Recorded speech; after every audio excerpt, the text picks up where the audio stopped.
ఫిలిప్పీలకు రాసిన పత్రిక, ఫిలిప్పీ పత్రిక 2వ అధ్యాయము 5వ లేఖనము. క్రీస్తు యేసును కలిగిన ఈ మనస్సు మీరు కలిగి ఉండి ప్రార్థన చేసుకున్నాం. ప్రభువా, నీ మనస్సును మేము కలిగిలాగున్నా, నీతో మేము కలవేసుకునేలాగున్నా నీ మనస్సు ఏమైనదో అట్టి మనస్సును మీరు మాకు అనుగ్రహించిన వారై ఉన్నారు. దానిని మాత్రమే మేము కలిగి ఉండి నీవనే మేము నడుచులాగున నీ సహాయము మాకు అందరికీ దయచేయమని, మా సొంత మనస్సు కానీ సొంత అభిప్రాయాలు కానీ మాలోనికి రాకుండా నీవు మాకిచ్చిన మనస్సు, నీ మనస్సు ఎరిగిన వారముగా మేము పరిచయంలాగున్నాం. నీ సహాయం మా అందరికీ దయచేయమని నిలవబడి ఉన్నాము. నన్ను నీకు చూస్తూ ఉన్నాము. దేవా, నీ వాక్యంలో నుండి మీరు ఏమి మాట్లాడనే ఉన్నారు అని మేము అందరి మీద చూస్తూ ఉండడం, మా అందరికీ కావలసిన వర్తమానం అనుగ్రహించమని యేసుక్రీస్తు వారి నామమున ప్రార్థించి బ్రతమలాడి వేడుకలు పొంది ఉన్నాము పరమ తండ్రి, ఆమేన్. పరిశుద్ధ లేఖనములో అపోస్తలుడైనటువంటి పౌలు గారు ఫిలిప్పీ సంఘానికి లేఖ రాసినప్పుడు 2వ అధ్యాయం 5వ వచనములో క్రీస్తు యేసును కలిగిన ఈ మనస్సు మీరు కలిగి ఉండండి అని అన్నారు. ఇది చిన్నదే కానీ గంభీరమైనది, ఘనమైనది, అపూర్వమైనది, మరి అనంతమైనది. ఆ మనస్సును కలిగి ఉన్నవారు మరి ఎవరు అని మనం ఆలోచన చేస్తూ అసలు ఈయన ఏమై ఉన్నారు, ఎందుకు ఆ మనస్సు మనకు కలిగి ఉండాలని పౌలు గారు మనల్ని హెచ్చరిస్తున్నారు. ఆ విషయాలను బైబిల్ గ్రంథంలో నుండి కొద్దిగా ధ్యానం చేద్దాం. ఒకటి, యేసుక్రీస్తు వారు కలిగి ఉన్న మనస్సు మనకు కలిగి ఉండాలంటే ఆయనలో ఉన్నవేమిటో అవి మనం ఫాలో అవుతూ ఉండాలి. ఆయన మనస్సు అంటే ఆయన ఎలా ఉన్నారో యాస్టీజీగా మనం అలా ఉండలేము, కానీ ఉండడానికి మనం ఏం చేయాలంటే ప్రయత్నించవలసిన వారమే ఉన్నాం. ఆయనకి కలిగి ఉన్న మనస్సు ఏదైతే ఉందో ఒకటి మనము ఆలోచన చేసినప్పుడు మొదటిది దీనత్వము. ఆయన ఏం కలిగి ఉన్నాడంట? దీనత్వాన్ని కలిగి ఉన్నారు. 6వ వచనములో ఆయన దేవుని స్వరూపము కలిగిన వాడై ఉండి, ఎవరి స్వరూపం అట? దేవుని స్వరూపము కలిగిన వాడై ఉండి, మనమెవరి స్వరూపము? మనము కూడా దేవుని స్వరూపమే. ఆయనలో ఉన్నవే మనలో పెట్టారు, మనలో ఉన్నవన్నీ ఆయన వలననే మనము పొందుకుని ఉన్నాము. కాబట్టి మనము ఆలోచన చేయవలసిన విషయం ఏంటి అని అంటే దీనత్వము. ఈ దీనత్వము ఎలాగో ఆయన కలుగున్నాడంటే దేవునితో, దేవుని యొక్క స్వరూపము కలిగిన వాడుగా మాత్రమే కాక దేవునితో సమానముగా ఉండాలి. ఉండడానికి కూడా ఆయనకు అర్హత ఉంది. అది విడిచిపెట్టకూడని భాగ్యం అని ఎంచుకొనలేదు, కానీ మనుష్యుల పోలికగా పుట్టాడు. ఎలా పుట్టారంటే మనలాగా పుట్టారు. దాసుని స్వరూపము, దాసుడు అంటే పనివాడు, అలాంటి స్వరూపాన్ని ధరించుకొని తను తానే రిక్తునిగా చేసుకున్నాడు. మరియు ఆయన ఆకారమందు, ఆకారానికి ఎలా ఉన్నాడంటే మనుష్యుడిగా కనబడుతున్నాడు. మరణం పొందినంతగా అనగా శిలువ మరణం పొందినంతగా మనుషులుగా కనబడుతున్నాడు, కానీ మనుషుల్లో ఏమి లేదు, ఎంత విధేయత లేదు. ఉందా మనలో? మన ఎవరిలో కూడా ఎంత విధేయత ఎవరిలో కూడా కనబడదు. అయితే ఆయన మనుష్య ఆకారంతో కనబడుతున్నాడు, కానీ మరణము పొందినంతగా అనగా శిలువ మరణము పొందినంతగా విధేయత చూపిన వాడై తను తాను తగ్గించుకున్నాడు. ఇది దీనత్వం. ఏం చేసుకున్నాడంట? తను తాను ఎందుకు తగ్గించుకోవాలి? ఆయన ఏమన్నా సాధారణమైన మనుషులా? ఏమండి, కొంచెం కలిగితేనే కాలిపోతుంది, కొంచెం కలిగితేనే గర్విష్ఠతనం ఏర్పడుతుంది, కొంచెం కలిగితేనే నాంతతో లేరంటాము, కొంచెం కలిగేదానికే మన లెక్కలు పట్టుకోలేనంత విర్రవీగుతనం మనలోనికి వచ్చేస్తుంది. కానీ ఆకాశ మహాకాశములు పట్టజాలని దేవాది దేవుడు, సమస్త లోకాల్లో ఏకంగా తిరిగే తండ్రి, అన్ని కలిగి ఉన్నవాడు ఏం చేస్తున్నాడంట? తను తాను తగ్గించుకుంటున్నాడు. అందుకనే చాలా సార్లు మనం వింటున్నాం, ఆయన అనుభవం లేనివాడు కాడు, ఏదో పైకి మాటలు చెప్పేవాడు అసలే కాదు, నిలబడి చూసి మీరు దిగండి, లోతెంతో తెలుసుకోండి అనేవాడు కాడు. ప్రతిదీ కూడా అనుభవించి అనుభవపూర్వకంగా దానిని మనకి వెల్లడి చేసినటువంటి దైవం యేసుక్రీస్తు ప్రభువారు. అందుకనే ఆయన ఏమై ఉన్నాడంటే దీన శరీరము ధరించుకున్నాడంట, దీనత్వాన్ని ధరించుకున్నాడంట. ఆయన పరలోకములోనూ దేవుని కుమారుడే, భూమి మీదకి వచ్చిన దేవుని కుమారుడే. దొర కుమారుడు దొరగారి కుమారుడండి అంటారా, లేకపోతే ఇంకా ఎవరి కుమారుడైనా అంటారా? దొరకి పుట్టినటువంటి కుమారుని కూడా ఏమంటారు? దొరే అంటారు కదా. పరలోకం నుండి దొర నరలోకం వచ్చిండు, పరలోకం నుండి దొర నరలోకం వచ్చిండు, పరలోకం నుండి దొర నరలోకం వచ్చిండు. మన చీకటి బతుకుల్లో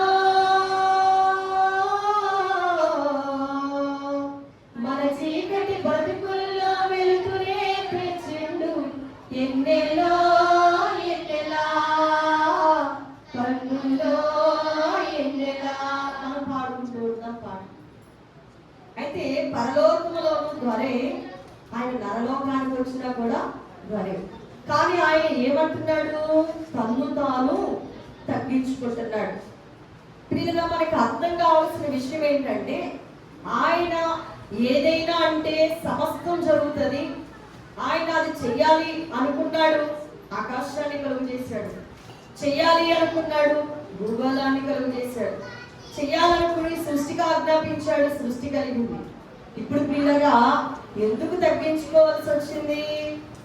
ఎందుకు అంత విధేయత చూపించవలసి వచ్చింది అనంటే, మనమందరం కూడా నేర్చుకోవాల్సిన అంశం ఏదైతే ఉందో దానిని ఆయన ఏం చేస్తున్నాడంట? తాను అనుభవించి మనకి చూపిస్తా ఉన్నాడు. ప్రియుల దాసుని స్వరూపము ధరించుకొని శిలువ మరణం పొందినంతగా విధేయత చూపి తను తాను ఏం చేశాడంట? ఆయన ఆనాడు ఏ ఆధిక్యతను కోరుకోలేదు, కానీ ప్రియుల ఏం చేశాడు? ఆయన శిష్యుల దగ్గరికి వెళ్ళి వాళ్ళ కాళ్ళు పట్టుకొని వాళ్ళని ఏం చేశాడంట? కడిగారట. యేసు ప్రభువారు శిష్యుని దగ్గరికి వెళ్ళి వాళ్ళ కాళ్ళు పట్టుకొని ఆ కాళ్ళు పళ్ళెంలో పెట్టి తానే నీళ్లు పోసి తానే కడిగి తాను కట్టుకున్నంత వాళ్ళతో ఆ పాదాలు ఏం చేశాడు ఆయన? ఎంత తగ్గింపు చూడండి. ఏం చేశాడంట? పాదాలు, పాపాలు, శాపాలు సమస్తాన్ని కూడా ఆయన ఏం చేశాడు? కడిగేశాడు. ఈ రోజున ప్రియులుగా యేసు వంటి దీనత్వం కలిగిన వారు ఎవరైనా దేన్నైనా కూడా జయించగలరు. ఆ ఆయుధాన్ని దేవుడు మనకి ఇచ్చారు. ఆ ఆయుధం పేరే దీనత్వము. ఎంతమందిలో ఉంది? ఏమండి, హెచ్చించుకునే స్వభావాన్ని తీసి పారవేసుకుని ఏ స్వభావం ధరించుకోవాలట? ఏ ఆయుధం ధరించుకోవాలట? దీనత్వము అనేటువంటి ఆయుధాన్ని మనము ధరించుకోవాలి. ఇది యేసు ప్రభు వారికి ఉన్నటువంటి మనస్సు.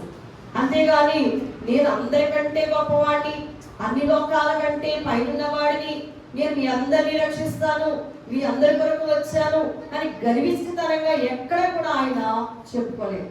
కానీ ఏం చేశాడంట? తన్ను తాను తగ్గించుకొని తన్ను తాను మరి లోకానికి ఎలా బయటపరుచుకున్నాడంటే, తన యొక్క దీనత్వాన్ని మాత్రమే లోకానికి బయట పెట్టాడు. అంతేగాని నేను చాలా గొప్పవాడిని అని అనలేదు ఆయన. ఎక్కడ చూసినా మనం ఎలా ఉండాలో నేర్పించడానికి ప్రతి విషయంలో కూడా ఆయన ఏం వహించాడంటే దీనత్వాన్ని వహించాడు. రెండవది చూద్దాం, గుట్టు కలిగిన వాడు. ఏముందంట ప్రభువారికి? మరి మనకుందా? ఒకటి దీనత్వం కలిగిన వాడు, రెండు ఏముందట? గుట్టు కలిగిన వాడు. మత్తయి సువార్తలో చూసినప్పుడు 9వ అధ్యాయం 30వ లేఖనములో యేసు ప్రభుల వారు ఆ గుడ్డి వారిని స్వస్థపరుస్తారండి. ఆ గుడ్డి వారు స్వస్థత పడిన తర్వాత యేసు వారు అంటున్న మాట ఏంటంటే, ఇది ఎవరికి తెలియకుండా చూచుకోనండి. వారి ఖండితంగా ఆజ్ఞాపించాడండి. ఏం చెప్పొద్దు? అరే బాబు, నేను పాపం చేశాను, నువ్వు ఎక్కడ చెప్పమాకు అంటాం మనమైతే. నేను దొంగతనం చేశాను, నువ్వే చూసావు, ఒకవేళ చెప్పావంటే నువ్వే చెప్పినట్లు అంటాం. యేసు ప్రభు ఏం చెప్పొద్దు అంటున్నాడు? చేసిన ఘనకార్యాన్ని, చేసిన గొప్ప కార్యాన్ని, ఆయన చేసినటువంటి అద్భుత కార్యాన్ని, ఆయన ద్వారా పొందుకున్న ఆ చూపును ఇంకెవరికి కూడా చెప్పొద్దు అంటున్నారు. మనం ఏదైనా ఒక మంచి పని చేస్తామనుకోండి, మనం ఇంకెవరు పట్టుకోలేరు కదా. ఈ రోజుల్లో ఎలా ఉన్నారంటే, ఎవరైనా పొగడక్కర్వద్దు, ఏమంటారు? భుజం తట్టి అంటారు. అంటే ఏంటి? నేను కాబట్టి అనేటువంటి గర్విష్ఠతలు. కానీ యేసు ప్రభు వారట ఏం చేసినా కూడా గుర్తు కలిగి ఉండారట. యేసు ప్రభు వారు ఎక్కడా కూడా నేను అద్భుతాలు చేస్తానని కానీ, చచ్చిన వారిని లేపుతానని కానీ, లేకపోతే మరి ఎన్నో గొప్ప కార్యాలు నా ద్వారా జరుగుతున్నాయని కానీ, మీరు నా ఎందుకు రండని కానీ ఆయన ఎక్కడ కూడా ఎవరితోనూ చెప్పలేదు. ఏం చెప్పాడు ఆయన అంటే, తండ్రి చిత్తాన్ని బయలుపరచాడే తప్ప తన్ను తాను బయలుపరచుకోలేదు. తండ్రి చిత్తాన్ని బయలుపరుస్తూ తండ్రిని కనపరిచాడే కానీ తన్ను కనపరచుకోలేదు. ఇది యేసు ప్రభులో ఉన్నటువంటి గొప్ప లక్షణం, గుట్టు కలిగి ఉండడం. మరి మనలో ఏం లేదంటే గుట్టు లేదు. ఏదైనా చేస్తే కనుక దాన్ని వెంటనే ఏం చేయాలి? వెల్లడి చేయాలి. సపోజ్ ఉదాహరణకి ఏంటంటే, మనమేలో ఆలోచిస్తే ఒక 100 రూపాయలు కానీ 1000 రూపాయలు కానీ ఇచ్చారనుకోండి, దాన్ని ఏం చేసేయాలి? వెంటనే బయట పెట్టేయాలి. లేకుంటే మనసు సాగదు మనకి. ఎందుకని? ఎవరో ఇవ్వలేనంత డబ్బు మనము ఇచ్చాం కాబట్టి మీరు ఏం చేయలేదు, వెల్లడి చేయలేదు అనుకుంటాం మనం. యేసు ప్రభు వారిని చూసుకుంటే ఏ గొప్ప కార్యాలు చేశాడు ఆయన అంటే, లాజరు చనిపోయి ఎన్ని దినాలు అయిపోయింది? 4 రోజులు అయిపోయింది. ఆయన గప్చిప్గా వెళ్ళి ఏమన్నాడు? లాజరు బయటికి రా అన్నారు. అదే గొప్ప గొప్ప వాళ్ళు అనుకోండి, ఏమంటారు? నేను కాబట్టి ఒక వ్యక్తిని ఏం చేశాను కదండి, మాట్లాడి చనిపోయి 4 రోజులు సమాధిలో ఉన్నవాడిని రమ్మని, బయటికి రమ్మని పిలిస్తే రావడం ఏంటండి? ఇదంతా ఆశ్చర్యం. ఆ దినాల్లో మనం ఆలోచన చేసినట్లయితే యేసు ప్రభు వారు ఇలాంటివి ఎన్నో చేశారు. అయినా కూడా ఎక్కడా కూడా తను తాను ఏం చేసుకోవట్లేదు, బయలుపరచుకోవట్లేదు, తను తాను గొప్ప చేసుకోవట్లేదు.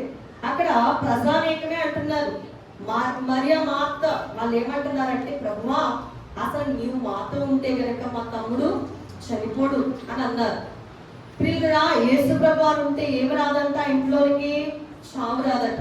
వాస్తవమే.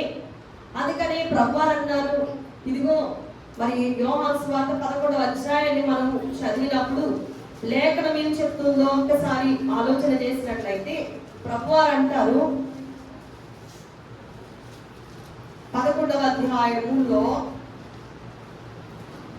అక్కడ మరియమ్మ దగ్గరికి, మార్త గారి దగ్గరికి వచ్చినప్పుడు ఒక మాట మాట్లాడినట్లుగా చూస్తారు. 21వ వచనం, మార్త యేసుతో అంటున్నారు, ప్రభువా నీవిక్కడ ఇంటి ఎడల నా సహోదరుడు చాగుడు, ఇప్పుడైనను నీవు దేవుని ఏమడిగినను దేవుడు నీకు అనుగ్రహించునని ఎరుగుదును అంటున్నాడు. ఎంత విశ్వాసం!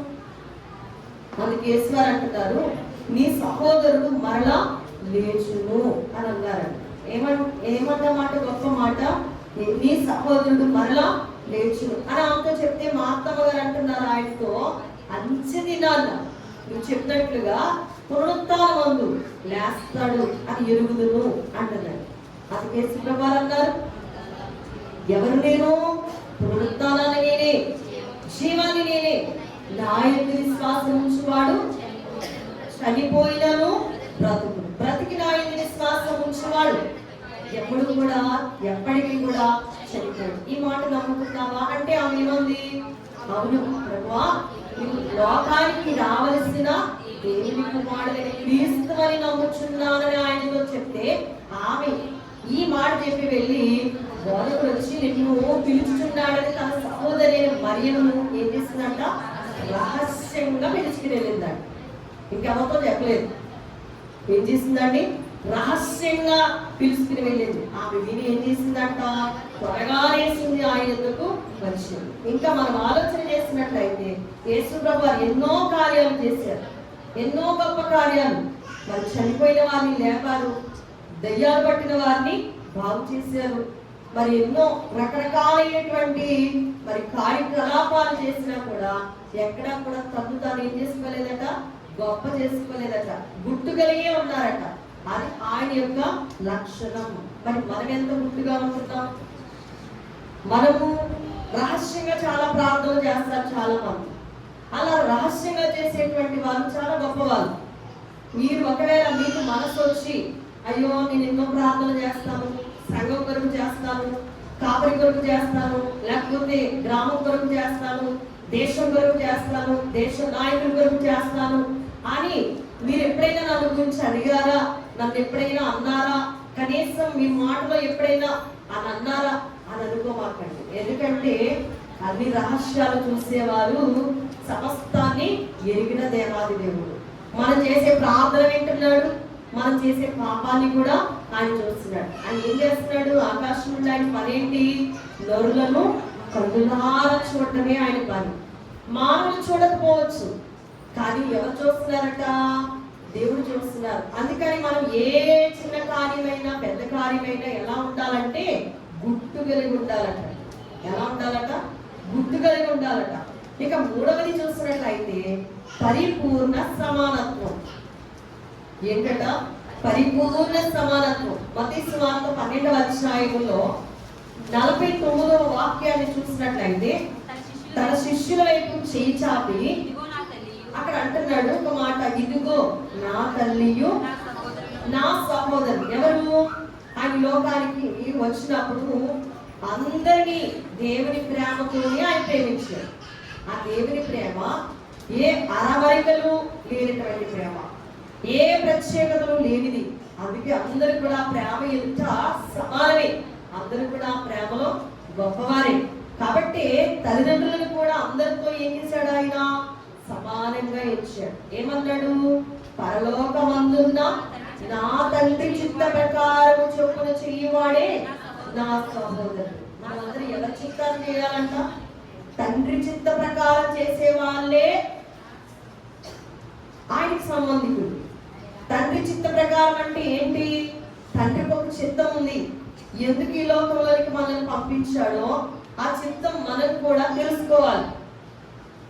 రోజు తినడమే కాదు, త్రాగడమే కాదు, సుఖించడమే కాదు, కష్టించడమే కాదు, తండ్రి కూడా మన ఎడల ఒక చిత్తాన్ని, ఒక అభిప్రాయాన్ని, ఒక అభిలాషను, ఒక నిర్ణయాన్ని కలిగి మనందరినీ కూడా ఈ లోకంలోనికి పంపించారు. అంతేగాని మనం ఏదో తినడానికో, త్రాగడానికో, సుఖించడానికో, కట్టుకోవడానికో, నాటుకోవడానికో ఎందుకో రాలేదు ఈ లోకంలోని. మనమందరము తండ్రి చిత్తాన్ని నెరవేర్చాలని తండ్రి ఈ లోకంలోనికి మనందరినీ కూడా పంపించారు. ఆయన చిత్తం ఏంటి, అది ఎప్పుడైనా మనము పసిగట్టామా అప్పుడు మనకి బయటపడుతుంది.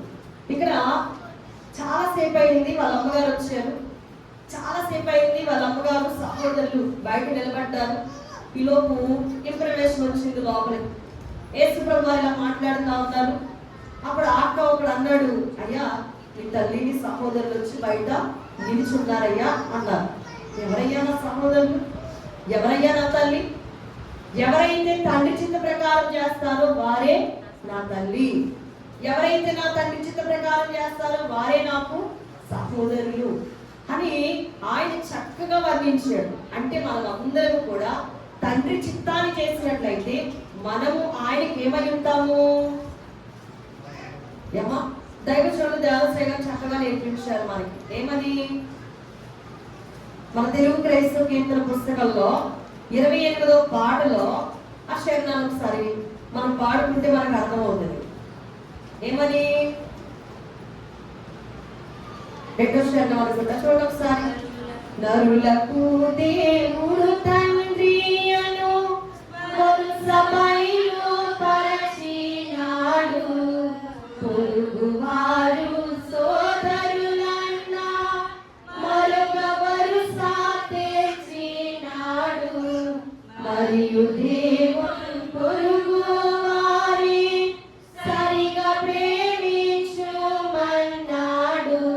కొరత లేకుండా సర్వజ్ఞులు నెరవేర్చి మాదిరి చూపిన యేసుక్రీస్తు వారి కథ వినుడి. దేశీయులారా యేసుక్రీస్తు వారి కథ వినుడి. ఇది పరిపూర్ణమైన సమానత్వం. దేవుడు నరులకు తండ్రి అనే వరుస దేవుడు బయలుపరిచాడు. పొరుగువారు కూడా సోదరులే అని మరొక వరుస ఆయనే తేల్చి చెప్పాడు. మనం అందరం కూడా ఏమై ఉన్నామంట? సహోదరులమై ఉన్నాము, సహోదరులమై ఉన్నాము, దేవుని పిల్లలమై ఉన్నాము, దేవుడు మన తండ్రి ఉన్నాడు. ఈ భావం ఎప్పుడైతే మనలో కలుగుతుందో అప్పుడు దేవుడు మనలను ప్రేమించినటువంటి ఆ ప్రేమకు నిదర్శనంగా మనము నిలబడగలం. ఆయన అంటున్నాడు, పరిపూర్ణ సమానత్వం కలిగిన దైవం మరి మనతో మాట్లాడుతున్న మాట ఏంటంటే, నిన్ను వలె నీ పొరుగు వారిని ఏం చేయాలంట? ప్రేమించాలి. ఆ మాట మరి మనకి ఆయన బోధిస్తున్నాడు. అందుకే ఇదిగో నా తల్లి ఎవరంటే, నా దేవుని ప్రకారం చేయవారే, నా తండ్రి చిత్త ప్రకారం చేయవారే, వారే నాకు తల్లి, నా యొక్క సహోదరులు అనే వృత్తాంతాన్ని ఆయన మరి బోధించిన వారిగా ఉన్నారు. ఇక నాలుగోది ఏంటంటే, మనలాగా ఆయనలో మొహమాటం లేదు. ఆయన నాలుగో అంశం ఏంటంటే నిర్మోహమాటం కలిగిన వాడు. ఎలాంటి వాడంట? ఎటువంటి మొహమాటం కూడా లేనివాడు. ఉన్నది ఉన్నట్టుగా చెప్తాడు, లేనిది లేదు అనే చెప్తాడు. కల్పించిన కథలు చెప్పవలసిన అవసరము అగత్యం ఆయనకి ఏమాత్రం కూడా లేదు. లుకా అనే వైద్యుడు 11వ అధ్యాయంలో తన పుస్తకంలో రాస్తూ 37వ వచనంలో తెలియజేశాడు. ఆయన మాట్లాడుతుండగా ఒక పరిసయ్యుడంట తనతో కూడా భోజనం చేయమని ఆయన పిలవగా ఆయన లోపలికి వెళ్ళాడు, భోజన పంక్తికి కూర్చున్నాడు. ఆయన భోజనానికి ముందుగా స్నానం చేయలేదని ఆ పరిసయ్యుడు చూసి ఆశ్చర్యపడ్డాడు. అందుకు ప్రభువులు అన్నారు, ఏమంటున్నాడంటే, పరిసయ్యుడు ఏదో లోపలికి పిలిచాడు, భోజనానికి పిలిచాడు, బాగుంది. చూడండి పిల్లరా, భోజనం చేయడానికి ముందు ఆయన పరిసయ్యుడు ఒక విషయం గమనించాడు. ఏం చేయలేదంట? ఆయన స్నానం చేయలేదన్న సంగతి గ్రహించి అనుకుంటున్నాడంట. చూసి ఆశ్చర్యపడ్డాడంట. అందుకు ప్రభు ఏమంటున్నారంటే, పరిసయ్యులైన మీరు, ఎవడు పిలిచాడు లోపలికి? ఒక పరిసయ్యుడే పిలిచాడు. అలాంటప్పుడు ఆ పరిసయ్యుడిని మనమైతే ఏం చేస్తాం? పొగుడుతాం కదండి. మన భాషలో చెప్పాలంటే, ఎవరైనా మనకు ఆతిథ్యం చేసినా, ఎవరైనా మనకు 100 రూపాయలు ఇచ్చినా వాళ్ళని ఏం చేస్తాం? పొగడాల. అవునా కదా? మన లక్షణం ఇది. కానీ ఇక్కడ యేసు ప్రభువు వారు ఏమంటున్నారో చూడండి, పరిసయ్యులైన మీరు గిన్నెయు పళ్ళెమును వెలుపట శుద్ధి చేయుదురు గాని. పరిసయ్యులైన మీలో ఏ లక్షణాలు ఉన్నాయంటే, పై డాంబికమైన ఆచారాలు చేస్తారు కానీ లోపల మీ అంతరంగం ఎలా ఉందో తెలుసా? దోపుతో ఉంది. నేను స్నానం చేయలేదు అనుకుంటున్నావు నీవు, కానీ నీ హృదయం లోపల ఎలా ఉందంటే దోపుతోనూ చెడుతనంతోనూ నిండేది. అవి వేటులారా, వెలుపల భాగాన్ని చేసిన వాడే కదా లోపల భాగాన్ని కూడా చేశాడు, చేయలేదా? వెలుపల కనబడుతున్న భాగాన్ని చేసిన దేవుడు లోపల భాగాన్ని కూడా ఎవరు చేశాడు? ఆయనే చేశాడు. కాబట్టి మీకు కలిగినవి ధర్మం చేయండి, అప్పుడు మీకు అన్ని కూడా శుద్ధిగా ఉంటాయి. ఏమర్థంగా ఉంది ఇక్కడ అంటే, అతనికి ఉన్నటువంటి ఐశ్వర్యం, అతనికి ఉన్నటువంటి ఘనత, అతనికి ఉన్న పేరు ప్రఖ్యాతులు ఇక్కడ అడ్డుగా ఉన్నాయి. అందుకనే ప్రభువారు అన్నారు, నీకు కలిగినవి ధర్మం చేయి, అప్పుడు మీకు అవన్నీ కూడా ఎలా కనిపిస్తాయి? శుద్ధిగా కనిపిస్తాయి. మీలో గొప్పతనాలు ఉన్నాయి కాబట్టి మిగతా వాళ్ళందరూ ఎలా కనబడుతున్నారు? చులకనగా కనబడుతున్నారు. అర్థమైందా? మీలో ఉన్న గొప్పతనము మిగతా వాళ్ళని ఎలా చూపిస్తుందంటే చులకనగాను, హేళనగాను, మరి అందుకని మీరు గేలి చేసే విధంగా కనబడుతున్నారు. కాబట్టి మీకు కలిగి ఉన్నవన్నీ ముందుగా ఏం చేయాలంట? ధర్మం చేసేది. అప్పుడు మీరు ఏం చేయబడతారు? శుద్ధ అవుతారు అని ప్రభు చెప్తున్నారు. ఇక్కడ ఆయనకి ఏమి లేదంట, మొహమాటం లేదు. ఎవడో భోజనానికి పిలిచాడు, భోజనానికి వెళ్ళిన ఆయన తినేసిన తర్వాత మనం ఏం చేయాలి చెప్పండి? కడుపు నిండిన తర్వాత మనం ఏమనాలి? అమ్మా చక్కని ఆహారం పెట్టావు, నిత్యము కూడా మీ ఇంటిలో సమృద్ధి ఉండుగాక అనాలి. అనే కదండి. కడుపు నిండిన తర్వాత మనం ఏమనాలి? వారిని దీవించాలి. కానీ యేసు ప్రభు వారు ఉన్నది ఉన్నట్లుగా చెప్తున్నాడు. ఆయన ఏమని? మీరు వెలుపలిది మాత్రమే శుద్ధి చేసుకుంటున్నారు, లోపల మాత్రం ఎలా ఉన్నాయంట? దోపుతూను. ఇంకా ఎలా ఉన్నాయంట? చెడుతనముతో నిండి ఉంటారు. చెడుతనాలు, ఈ చెడు బుద్ధులు. అందుకనే దైవజనులు అన్నారు, చెడు బుద్ధులని మీలో చేరనీయకండి. చెడు బుద్ధి ఎప్పటికైనా చెడిపేస్తారు. అందుకే చెడపకురా చెడేవు అనే లోక సామెత కూడా కనబడుతుంది. ఈ చెడు బుద్ధి అనేది విపరీత బుద్ధి. అది మరి యేసుప్రభువు వారు మొహమాటం లేకుండా చెప్తున్నారు. మనం గలతీ పత్రిక చూసినట్లయితే 2వ అధ్యాయం 6వ వాక్యములో, గలతీ రాసిన పత్రిక, ఎన్నికైన వారు కనుక ఇక్కడ లేఖనం ఏం చెప్తుంది అని అంటే, ఎన్నికైన వారుగా ఎంచబడిన వారి యొద్ద నేను ఏమీ నేర్చుకోలేదు, వారంతటి వారైనా నాకు లక్ష్యం లేదు. దేవుడు నరుల వేషము చూడడు, నరుల ముఖము అంగీకరింపడు. నరుల ముఖాలు ఎప్పుడు కూడా నేను నేర్పించాను, నా దగ్గర నేర్చుకున్నారు, నేను గొప్ప, నేను గొప్ప, నేనే అంటాం. కాబట్టి ఇక్కడ అంటున్నాడు, ఎన్నికైన వారుగా ఎంచబడిన వారి యొక్క నేనేమి కూడా నేర్చుకోలేదు. మనమందరము కూడా మన నేర్పబడిన వారు, మనకు అందరికీ కూడా నేర్పిన వారు ఎవరు? మత్తయి సువార్త 11వ అధ్యాయములో 29వ వచనములో, నా యొద్దకు వచ్చి నా యొద్ద నేర్చుకోనండి అంటున్నాడు. పిల్లగా మరి ఆయన బహు ఖండితంగా ఆజ్ఞాపిస్తున్నాడు. అందుకే నరుని ముఖాన్ని ఆయన లక్ష్య పెట్టడంట. మనలో ఏముంటాయంటే మరి చూడండి, ఆలోచన చేసినట్లయితే మనలో ఎక్కువ శాతం గర్విష్ఠతనం, మనలో ఎక్కువ శాతం అహంకార బుద్ధి, చెడు బుద్ధి. అందుకని నరుల ముఖాన్ని ఆయన లక్షింపడు. కాబట్టి మనము క్రీస్తు యేసు వారికి ఉన్న మనస్సును మాత్రమే కలిగి ఉంటే ఆయన మనల్ని ఏం చేస్తారు? లక్షిస్తారు. ద్వితీయోపదేశకాండ పుస్తకంలో మోషే గారు రాసిన పుస్తకాన్ని చూస్తే 10వ అధ్యాయం 17వ లేఖనములో, ఏలయనగా నీ దేవుడైన యెహోవా పరమ ప్రభువై ఉన్నారు, ఆయనే మహాదేవుడు, పరాక్రమవంతుడు, భయంకరుడైన దేవుడు. ఆయన నరుల ముఖమును లక్ష్య పెట్టని వాడు, లంచము పుచ్చుకొనని వాడు. నువ్వెవడైనా సరే, నువ్వెంత గొప్పవాడైనా సరే, నువ్వెంత జ్ఞానమైనా సరే, నువ్వెంత అందమైన వాడమైనా సరే, నరుల ముఖాన్ని ఆయన ఎప్పుడు కూడా లక్ష్య పెట్టాడు. ఏంటి లక్ష్య పెడుతున్నాడు? పిల్లగా మనం ఏం లక్ష్య పెడుతున్నాడు అంటే, తగ్గించుకున్న వారిని, విధేయత చూపేవారిని, మంచి అనగా క్రీస్తు వారికి కలిగిన మనస్సులు ఏవైతే ఉన్నాయో అలాంటి వారిని మాత్రమే ఆయన ఏం చేస్తున్నాడు? లక్ష్య పెడుతున్నాడు. ఎంత గొప్పలైనా ఆయన అనవసరం. చాలా మంది అనుకుంటారు. ఒక విషయం చెప్పాలంటే మనకు అర్థమయ్యే శైలిలో, ఆ యెరూషలేము దేవాలయంలో లక్షలాది మంది వచ్చి ఆరాధించి ఆ మందిరంలో లక్షల కొలది తీసుకొచ్చి అర్పిస్తున్నారు ప్రభుకి. ఎవరినైనా లక్షించాడా? ఏమండి, ఎవరినైనా లక్ష్య పెట్టాడా? ఎవరినైనా పలానాలు ఎంత ఇచ్చారు అని అన్నాడా? లేదు. ఎవరిని లక్ష్య పెట్టాడు? హృదయాంతరంగా వెలిగిన దేవుడు, హృదయాంతరంగా తెలిసిన తండ్రి.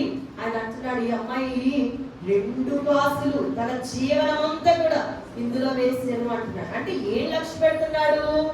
హృదయాన్ని మాత్రమే లక్ష్య పెడుతున్నాడు, నరుల ముఖాన్ని కాదు. మనకున్న ఉద్యోగాల్ని కాదు, మనకున్న చదువుల్ని కాదు, మనకున్నటువంటి పిల్లల మరి ఏవేవో లక్షణాలు కాదు. ఆయన లక్షించేది నరులముఖం కాదు. ఆయన ఏం లక్షిస్తున్నాడంటే, మనం ఆలోచన చేసినట్లయితే మరి మొహమాటం లేకుండా ఆయన చెప్తున్నాడు, ఆయనకి కావలసింది శుద్ధమైన హృదయం, నిర్మలమైనటువంటి హృదయం. అదే ప్రభుకి కావాలి. అంతేగాని అహంకారంగా నీవు ఎంత ఇచ్చినా ఏం చేసినా కూడా అది లెక్కలోనికి రాదు. మనం గుర్తుపెట్టుకోవాలి. ఇక 5వది చూస్తే దేవుని మెప్పునే కోరుట. ఎవరి మెప్పండి? మనమైతేనో మనం ఎవరి మెప్పు కోరుకుంటాం? దేవుడి తర్వాత అండి. ముందు మనుషులు పొగిడారా లేదా అది కావాలి, అవునా కదా?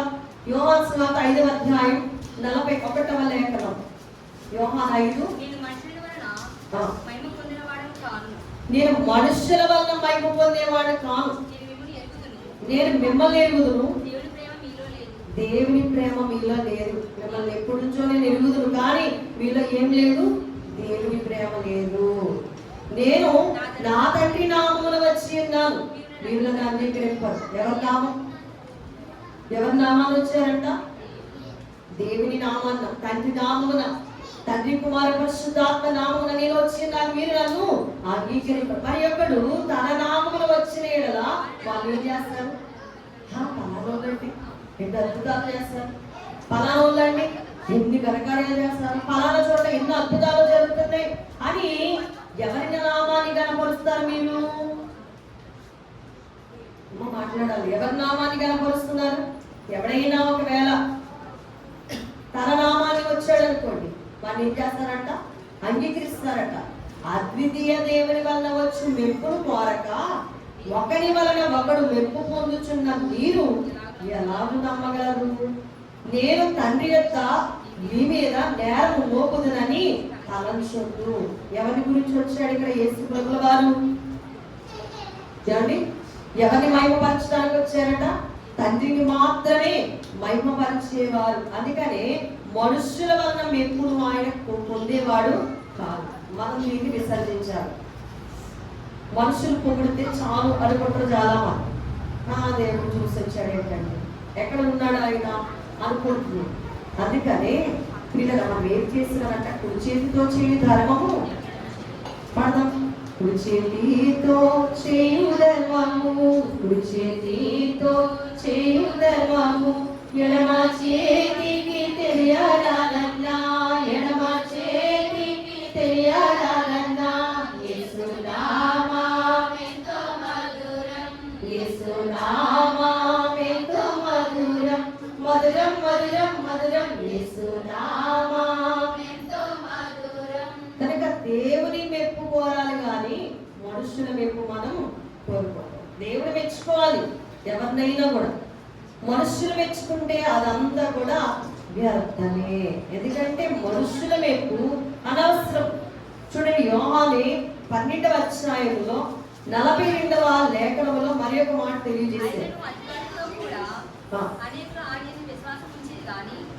అనేకులంటే ఆ దినాల్లో కూడా అధికారుల్లో కూడా చాలా మంది ఆయన విశ్వాసం ఉంచారు. కానీ ఒక అడ్డు వచ్చింది ఇక్కడ. ఏంటి ఆ అడ్డు కూడా అంటే, సమాజంలో నుండి వెలివేయబడుదురేమో అని పరిచయకు భయపడి వారు ఒప్పుకోలేదు. ఇలాంటి చాలా మంది ఉంటారు. మాకు దేవుడు అంటే ఇష్టమేనండి కానీ అంటారు. చూడండి, ఇలాంటి వాళ్ళే దేవుడు అంటే ఇష్టమే కానీ ఏదో ఒక కాని గుణం ఉంటుంది. ఆ కాని గుణము మనలో చేరకూడదు. ఇక్కడ చూడండి, అనేకులు అధికారులు కూడా ఆయన అంటే ఇష్టపడ్డారు. అందుకే దైవజనులు రాస్తున్నారు, బహుశా యేసుని విషయాలు ఎరగని మానవులు ఎక్కడ లేదు. హేరోదు చూడండి, చిన్నప్పుడు ఎప్పుడో విన్నాడు. అందుకని ఆయన రాగానే ఏదో అద్భుతం చేస్తాడు ఈయన అని 1000 కళ్ళతో ఎదురు చూశాడు. అన్నట్టు కాదంట, ఏదో అద్భుతం, ఏదో సూచక్రియ ఖచ్చితంగా చేస్తాడు అనుకుని కళ్ళ ఆపకుండా చూస్తుంటే అక్కడ యేసు ప్రభువు ఏ అద్భుతం కూడా చేయలేదు. నీ కొరకు కాదు చేయవలసింది, తండ్రి చిత్త ప్రకారం చేయాలి. కానీ నేనెవరు నీ కొరకు ఎందుకు చేస్తాను అన్నట్లుగా అక్కడ యేసు ప్రభువు ఏ అద్భుతం కూడా చేయలేదు. మనమైతేనో నేను రాజుగారి దగ్గరికి వచ్చాను కాబట్టి రాజును మెప్పించే విధంగా ఏదో ఒక క్రియ చేస్తాను అనుకుంటా. కానీ ఎవరిని మెప్పించేవాడు ఆయన కాదు. ఎవరి మెప్పు కోరుకునేవాడు కాడు. ఎవరి మెప్పును కోరుకుంటున్నాడు ఆయన? కేవలం తండ్రి మాత్రమే నన్ను మెచ్చుకోవాలి, ఆయన మెప్పు చాలు నాకు అనుకుంటున్నాడు. మన మందికి ఏ పని చేసినా మంచి పని అయితే కనుక ప్రభు మెచ్చుకునే విధంగా రహస్యంగానే చేయాలట. పిల్లల ఆయన ఎంత గొప్పవాడో చూడండి. దేవుని మెప్పును మాత్రమే ఏం చేస్తున్నాడు? ఆయన కోరుకుంటున్నాడు. ఆయన మనస్సు ఏనాడు మానవుల మెప్పు కొరకు ఆశపడి మానవుల వైపు చూడలేదంట. కానీ దేవుణ్ణి మాత్రమే ఏం చేస్తారంట? ఆయన మరి సంతోష పెడుతున్నారు. దేవుణ్ణి మాత్రమే ఏం చేస్తున్నాడు? ఆయన తన తండ్రిని ఎప్పుడు కూడా ఆయన ఎప్పుడు కూడా గణపరుస్తూ ఉన్నారు. మనం ఎవరిని గణపరచాలి? ఇప్పుడు ఏమండి, మనం ఎవరిని గణపరచాలి? గణపరచు నీ దేవుని త్రైకా జనకుడౌ ఏకాత్ముని త్రైకా జనకుడౌ ఏకాత్ముని మలయొద్ద నివసించు మనసున్న తండ్రిని మనసున గణపరచుడి బాహ్యమును కూడా గణపరచుడి బాహ్యమును కూడా గణపరచుడి. ఎవరిని గణపరచాలి? మన యొద్ద నివసించే మనసున్న తండ్రిని మన మనసులోను గణపరచాలి, బాహ్యంగా కూడా ఎవరిని గణపరచాలి? మనల్ని గణపరచుకోవడం కాదు, మనలో ఉన్న తండ్రిని ఎప్పుడు కూడా మనం ఏం చేయాలంట? దేవుడిని గణపరుస్తూ ఉండాలి. ఆయనను బట్టే కలిగి ఉన్నాము కనుక నోరు విప్పితే ఆయన్ని గణపరిచే విధంగా మనం మాట్లాడాలి. మనం ఏదైనా కార్యం చేస్తే ఆయనకి ఘనత వచ్చే విధంగా చేయాలి. మనం ఏదైనా ఒకవేళ చేతనైతే చేసినప్పుడు ఆయన్ని మహిమపరచబడేటట్టుగా మన కార్యాలన్నీ కూడా మాట్లాడినా చూసినా ఏం చేసినా కూడా ఆయన నామానికి ఏం కలగాలట? మెప్పు కలగాల. ఆయన నామం ఎప్పుడు కూడా పూజించబడాలా. అలా కూడా మనము దేవుని మెప్పును కోరుకోవాలట. ఇక 6వ చూసినట్లయితే పర సంబంధమైన వాటి అందే ఆనందించుట. మనకి ఇంట్లో ఆనందాలు ఉంటాయి, మీకు తెలుసా? రావులపాలెంలో జైంట్ వీల్ వచ్చింది. గుంటూరు వెళ్తేనే కానీ కనబడదు. అది ఎంత ఆనందం అనుకుని పరిగెడతాం, అవునా కదా? పరిగెడతారా లేదా? లోక ఆశలు, లోక ప్రభావితం. ఎందుకంటే ఎన్నెన్నో రకరకాల, ఒకటి మామూలు చెప్తున్నాను, ఎందుకంటే పలానా చోట మీరు వెళ్ళలేదా, పలానా చోట ఎంత బాగుందో తెలుసా అంటే అది ఎంత రిస్క్ అయినా తీసుకుని ఆ స్థలంలోనికి ఖచ్చితంగా ఏం చేస్తారు? వెళ్ళిపోతారు. కానీ మనము ఏం కోరుకోవాలి? ప్రభు చెప్తున్నారు లూకా సువార్త 10వ అధ్యాయం 20వ వచనం, 10:20. ఇక్కడ ప్రభు మాట్లాడుతూ అంటున్నారు, దెయ్యాలు లోబడిపోతున్నాయని సంతోషించగా మీ పేర్లు పరలోకంలో ఉన్నాయి. అప్పుడు అందుకని మీరేం చేయాలి? సంతోషించాలి. అంతేగాని ఆ దెయ్యాలు లోబడిపోతుంది నేను ప్రార్థన చేస్తే, ఎప్పుడు రాసి ప్రార్థన చేస్తే ఇచ్చిపోయింది దెయ్యం అంటున్నాను. మనం చేస్తే కాదండి, మన కదా. ఎవరు చేస్తే? మనలో ఉన్న దైవ శక్తి గొప్ప, మనలో ఉన్నవాడు గొప్పవాడు, మనం కాదు. శిష్యులు తెలియక ప్రార్థన చేసి దెయ్యం పోయిందని సంతోషపడిపోయి సంబరం చేసుకుంటున్న దినాలు ప్రభువారు అంటున్నారు, దెయ్యాలు మీకు లోబడుతున్నాయని మీరు సంతోషించవద్దు. అసలు సంతోషం ఏంటి? మీ పేర్లు జీవ గ్రంథమందు రాయబడి ఉన్నాయి. అది అసలైన సంతోషం. మనల్ని ప్రభు పేరు పెట్టి పిలవాలి. మన పేరు ఆయన దగ్గర ఉండాలి, ఆయన గ్రంథంలో మనం లిఖితమై ఉండాలి. అప్పుడు మనకు ఒక సంతోషం. ఎవరి పేరైనను జీవ గ్రంథమందు రాయబడకుంటే ఏమైపోతామండి? ఏమండి, ఇప్పటి వరకు ఎన్ని సంవత్సరాలు భక్తి చేశాం, అక్కడ పేరు లేకపోతే చేసిన భక్తి అంతా కదా. మారు మనసు పొంది దేవుని మాట వినకుండా భూమిని పేరొందిన విశ్వాసులైన చేరుకొనుట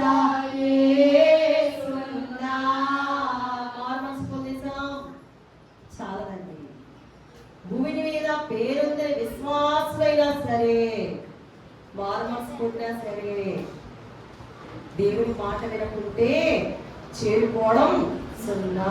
కాబట్టి పిల్లరా, మన పేర్లు ప్రభు గ్రంథములో ఉన్నాయని సంతోషం కంటే మరొక సంతోషం వద్దు మనకి. ప్రభు చెప్తున్నారు కనుక ఆయన భూ సంబంధమైన వాటి అని ఆనందించలేదట. ఆత్మీయ జీవిత విషయంలో భూమి మీద జరుగుతున్నటువంటి ఆనందాలను ఆయన కోరుకోలేదు, కానీ ఆయన ఎప్పుడు కూడా ఏం కోరుకున్నాడంట? పరలోకపు తండ్రి యొక్క ఆనందాన్ని కోరుకున్నాడట. ఇహ సంబంధమైన మరి ఆత్మ సంబంధమైనటువంటి దాని మీద మనసు ఉంచాడు, కానీ ఈ లోక సంబంధమైన వాటి మీద మనస్సు పెట్టలేదు. అదే మాట మనకు కూడా చెప్తున్నాడు ఆయన, మీరు పైనున్న వాటిని మాత్రమే వెతకండి, భూ సంబంధమైన వాటి మీద మనస్సు పెట్టుకోకండి అంటున్నాడు. భూ సంబంధమైన వాటి మీద మనసు పెట్టుకోవద్దన్న మన మనసు ఎక్కడ పోతుంది?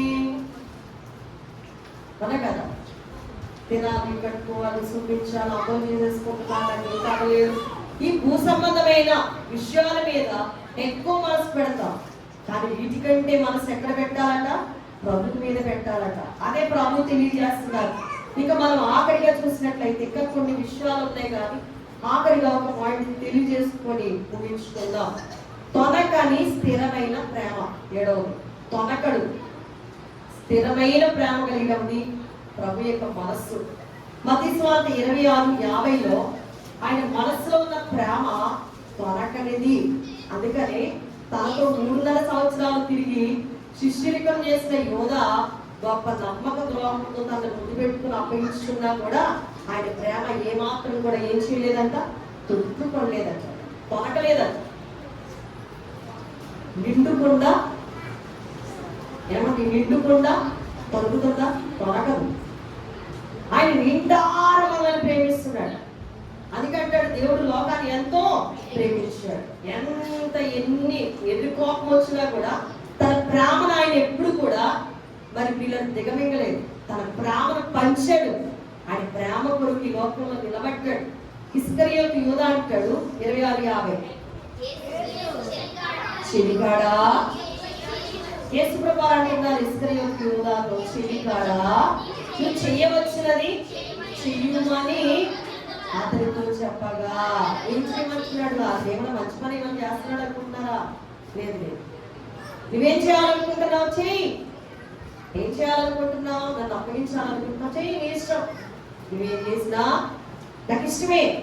ముద్దు పెట్టుకుంటున్నావా? పెట్టుకో. నన్ను ఇష్టంతో పెట్టుకుంటున్నావా? కాదు. అయినా కూడా నన్ను నువ్వేం చేయొచ్చు?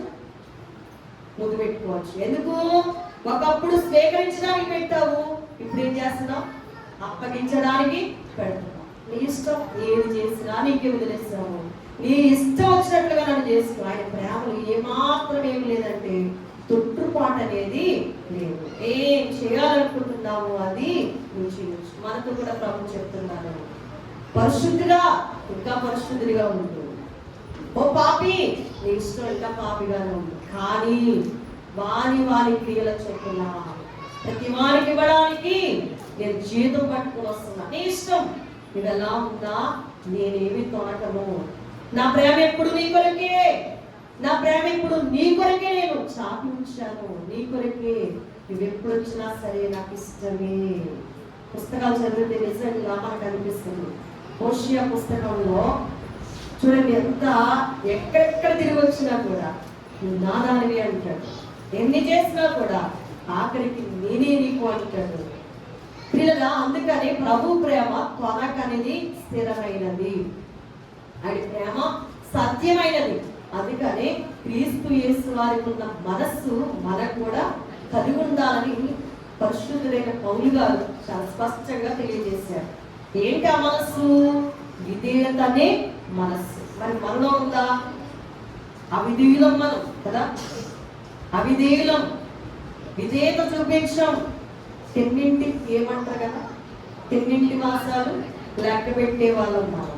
ఇస్కరియోతు కదా పనదే, అవునా కదా?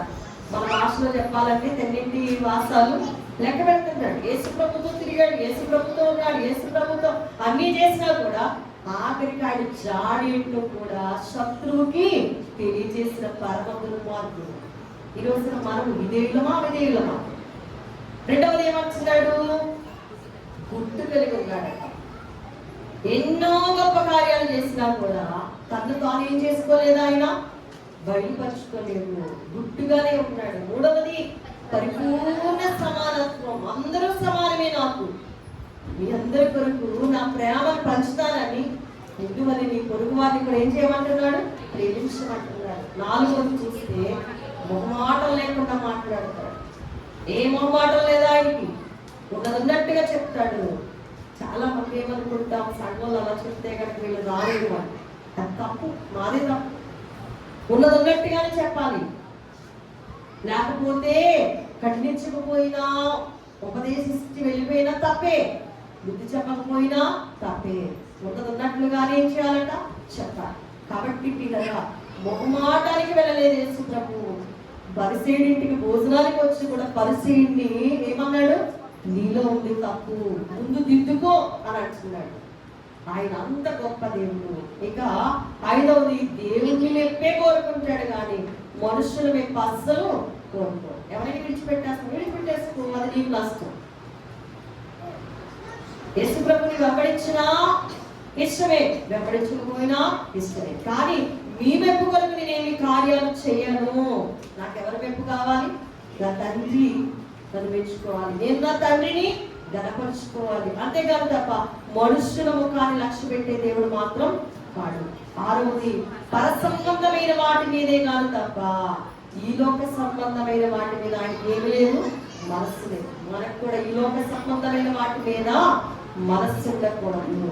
అంటే దాని అర్థం ఏంటి, కట్టుకోవద్దని కాదు, తినొద్దని కాదు, వాటి మీదే ఏముండకూడదంటే ఎక్కువ అభ్యాసం చేయకూడదు. మన అభ్యాసం అంతా ఎవరి మీద ఉండాలంట, ప్రభువైన దేవుడి మీద, పర సంబంధమైన వాటి మీద ఎక్కువ అభ్యాసం చేయాలి. ఏడవది, తనకని ప్రేమ కలిగిన వాడు, స్థిరమైన ప్రేమ కలిగిన వాడు, తొట్టుపడని వాడు, అంత గొప్ప శ్రేష్టమైన ప్రేమతో మనందరినీ కూడా ప్రేమిస్తున్నారు. ఇది క్రీస్తు యేసు వారికి ఉన్న ప్రేమ. ఆయన ప్రేమను పొందుకుంటున్న మనలో కూడా ఈ లక్షణాలు కలిగి ప్రభుని నిత్యము వెంబడించే ధన్యత శిలువదారి యేసు క్రీస్తు ప్రభువారు మనందరికీ దయచేయను గాక. వేగాలుగా మమ్మల్ని ప్రతి నిమిషము నీరు రాలేదన్నా నిలబెట్టి మాట్లాడిన తండ్రి స్తోత్రాలు. అభ్యసింపజేయబడిన ఈ వాక్య లేఖనాలు నిత్యము తలపోసుకుంటూ వాక్య ప్రకారం జీవించే ధన్యత మాకు దయచేయండి. యేసు క్రీస్తు వారి నామమున ప్రార్థన అడిగి వేడుకుని పొందుతున్నాం. ప్రార్థన చేయండి. ఆమేన్. మీ అందరికీ వందనాలు.